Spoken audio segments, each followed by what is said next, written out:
My name is Ellington. I'm a sophomore in elementary education, and here is my memories of a schooling project. When people say, why do you want to become a teacher? What does it mean to you?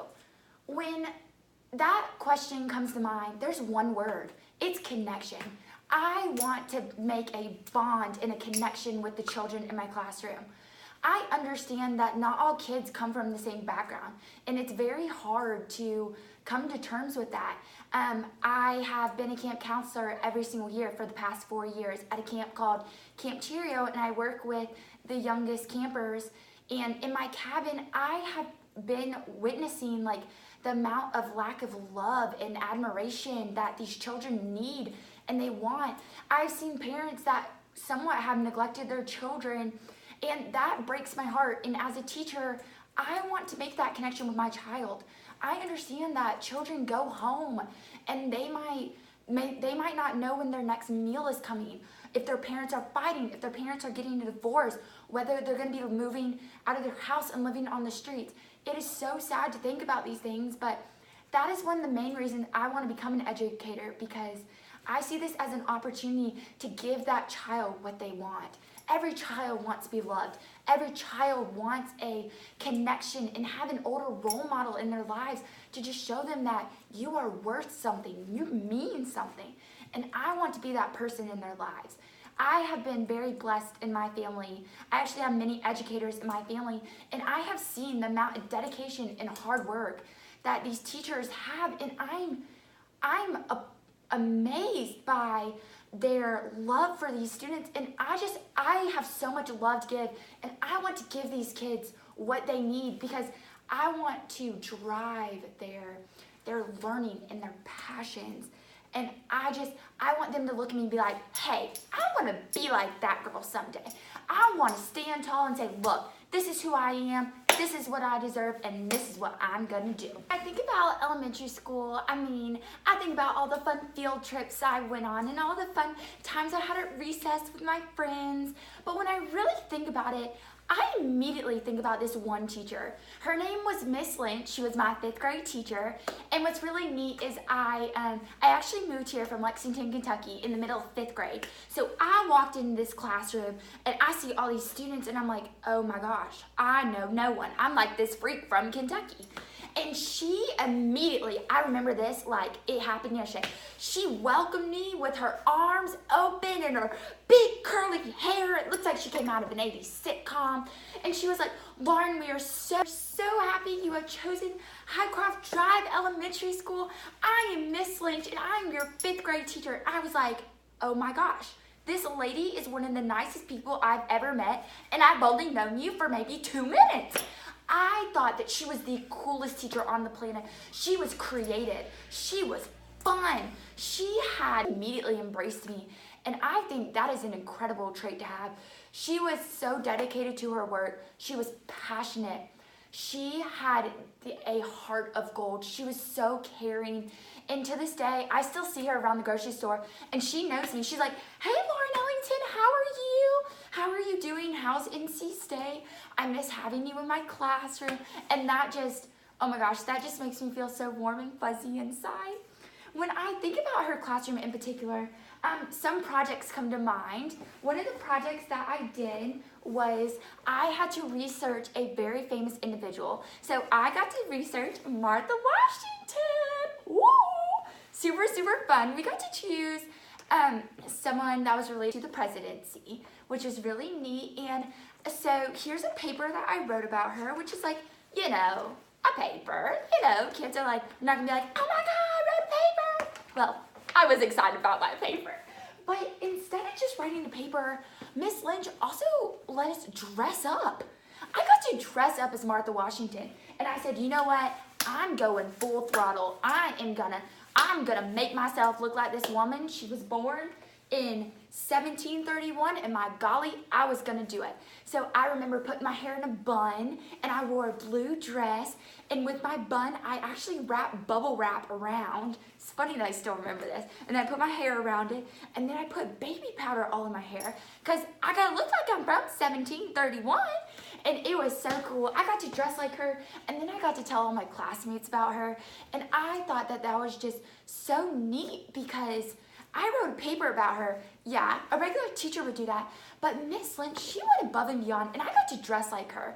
And I'm a very active learner. Like, I love doing things, and that's how I really understand things. And being able to dress like Martha Washington, to this day, I still remember things about her.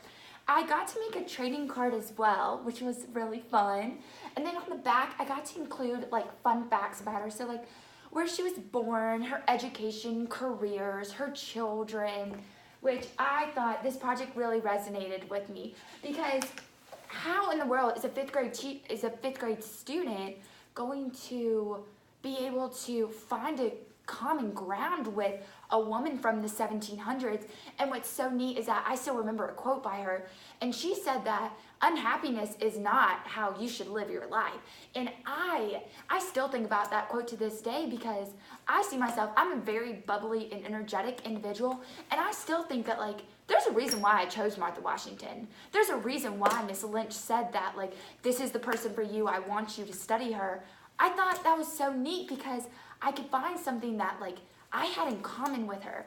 And going back to teaching is that I want my students in my classroom to look at me and be like, I like her, she's cool.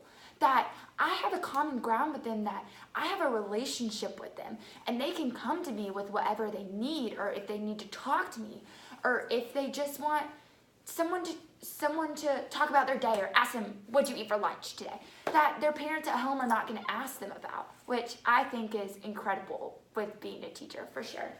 Another project that I did in 5th grade was I got to research an animal of my choice, and I chose hamsters. I had a hamster growing up, and he was the cutest little thing ever. He was actually my first pet, so he has a special place in my heart. His name was Nibbles, but I thought this was so much fun because I'm learning about something that I'm passionate about, animals and hamsters, and also in this lesson, I'm learning about English. This project was based on English, but instead of me given a topic to choose, Miss Lynch allowed me to say, hey, look, you can choose whatever topic you want, but you just have to include this. And I got to talk about the Syrian hamster, and I got to talk about the perfect foods, and then the environment, and add fun little pictures, and then say all about the author, which was really fun. So I love these kind of projects because I got a say in it. And I think that's really important in a classroom as well, that I want my students to get out of my classroom that, hey, you're gonna be able to have a say in this. I'm not just gonna give you something and say, do this, here's the next assignment, here's this. No, that's not how I roll. I'm gonna be like, okay, what are you passionate about? If you follow these rules, maybe we can give some leeway. Like, I'm definitely gonna help you out, and you're definitely gonna learn, but you're gonna have fun learning. Kids don't wanna learn if it's just thrown at them. You gotta make it in a fun way. My last project that I did that I grabbed from her class was called Cooking Across the States, which was like a fun little cookbook. And everyone in my class, here, I'll zoom in on this picture. This was my 5th grade class. Oh, so cute. And everyone in my class got to choose a state. So there we go, you're getting an option again. And everyone chose a different state, and then we got to choose that famous recipe from that state as well, which was super, super cool. So I remember I chose the Alabama mud cake. And what's neat is that this project was actually for science. But who would think that a cookbook is for science, you know? Like, who incorporates a cookbook in science? Well, Miss Lynch did, and it was awesome because I got to learn different serving sizes and how much a cup is and how much an ounce is and a quart is. And I got to be put into this book, and yes, I got cool recipes. That's fun. And I made some of these recipes, by the way, too. And I still make some of them to this day. I shouldn't admit that, but I do. Shout out Miss Lynch for that. But how cool is this that you incorporate a cookbook with science? And I had so much fun doing this and being able to have this laminated in super, super cool colors and have all my classmates in here. This is a memory that I will keep forever. All in all, I want to be a teacher. I cannot put into words how badly I love it. I love being around kids. It definitely solidified my decision when I was a camp counselor, and I got to be around these kids. I got to know what makes them tick and what makes them want to learn. Even though they're at camp, these kids are still learning. Some of the kids in my cabin didn't know how to tie their shoes, but by the end of the week, they were tying their shoes. And I got to be there for those little milestones, and that just puts a smile on my face, and that'll just make me lay in bed at night and say, you're doing what you want to do. And I can't, and you can't take that away when you have that passion and that drive, and you just want to be the best that you can be for these children. Thank you.